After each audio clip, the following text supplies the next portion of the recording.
Frères et sœurs en Christ,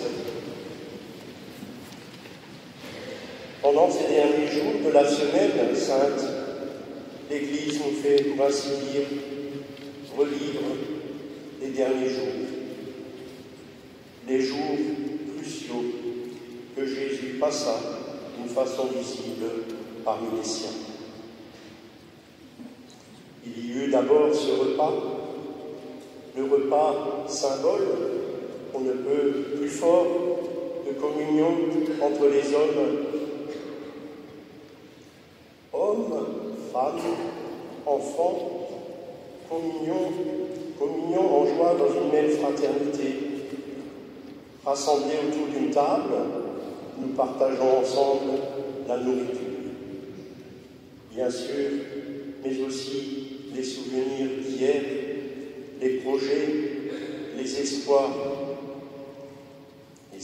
d'avenir.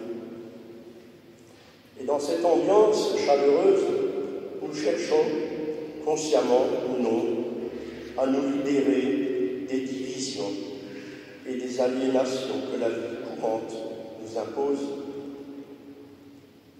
Mais sans l'exprimer peut-être, ne cherchons-nous pas aussi une autre nourriture qui répondra à bien d'autres fins que celle du corps?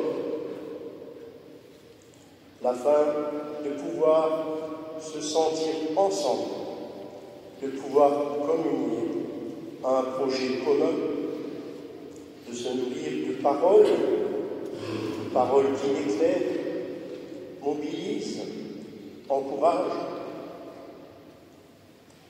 Aussi, presque toutes les religions reprennent-elles d'une façon ou d'une autre ce geste spontané des hommes qui se rassemblent pour manger, afin de célébrer de cette façon les mystères qui doivent les conduire à une plénitude de vie.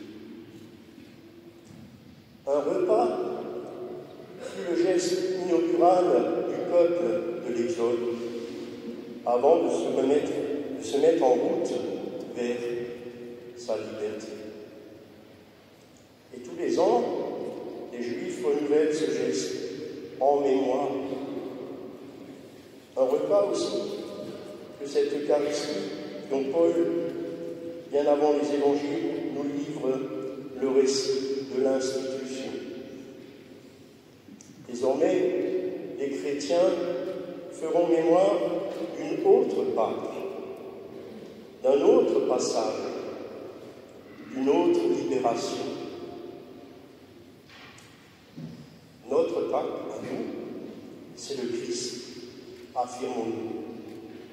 Cela veut dire qu'en lui, unis à lui, d'une façon on ne peut plus intime, en réelle communion en lui, nous faisons non seulement mémoire de ce passage de la mort à la vie réalisé par Jésus-Christ dans sa passion et par sa résurrection.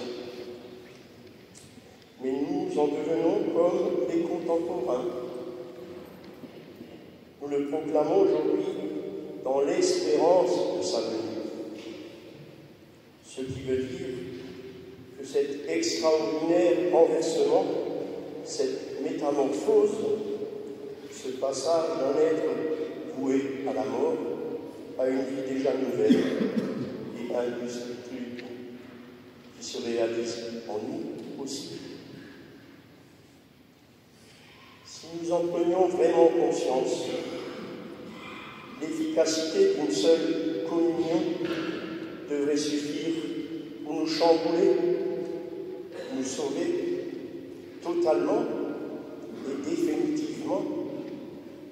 Seulement nous sommes ainsi faits que cette transformation en lui prend beaucoup de temps, prendra peut-être le temps d'une vie. C'est pour cela que l'Église renouvelle ce repas comme un sacrement, comme le signe d'une action transformante de Dieu en notre vie. Faites ceci en mémoire de moi. Mais en plus du repas, il y a eu ce soir-là un autre signe que Jésus a voulu nous laisser avant de nous quitter, le service. C'est l'évangile que nous venions de lire qui nous en parle à travers l'acte symbolique du lavement des pieds. Jean, il ne parle pas de l'institution de l'Eucharistie, et cependant le seul à parler de ce geste significatif. Geste qu'on ne peut plus humble, action humiliante que l'on ne pouvait même pas imposer à un esclave juif, mais elle pouvait devenir l'expression de la piété la plus éminente vis-à-vis d'un père ou d'un maître. Il est intéressant de remarquer que ce geste est intrinsèquement lié au repas partagé. Dans la Passion selon Luc, on lit d'ailleurs qu'au moment de ce dernier repas, les apôtres se querellaient pour savoir qui parmi eux était le plus grand. De fait, les questions de la hiérarchie dans l'Église, eh bien, elles remontent à loin.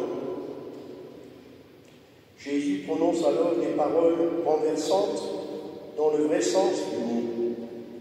Le plus grand d'entre vous doit prendre la place du plus jeune, et celui qui commande la place de celui qui sert.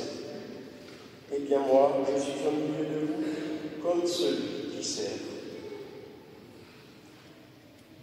Dans la primitive Église, on avait bien rapidement mis en œuvre ce signe du service et du partage.